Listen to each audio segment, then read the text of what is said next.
এই মুহূর্তে দাঁড়িয়ে আছি কোচবিহারের অন্যতম আকর্ষণ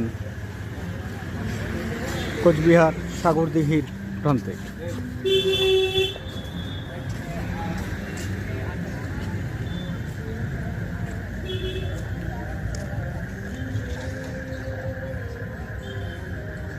কয়েকশো একর জায়গা নিয়ে তৈরি কোচবিহার রাজবংশের রাজাদের খনন করা এই দিঘি। সেই সময় কোচবিহার শহরের পানীয় জলের সংকুলান এই মন্দির এখান থেকে ওই দিঘি থেকেই হতো। উল্টো দিকে রয়েছে শিব মন্দির।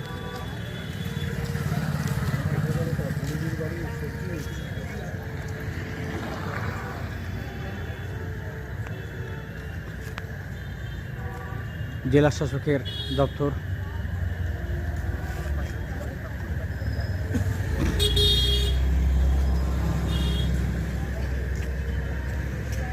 রাতের আলোকোজ্জ্বল পরিবেশে এই সাগর দিঘি আকর্ষণ যে কোনো পর্যটকদের কাছে আকর্ষণীয় হয়ে উঠতে পারত যদি একটু সঠিকভাবে সংস্কার, ফোয়ারার ব্যবস্থা এবং বোটিংয়ের ব্যবস্থা এখানে করা যেত।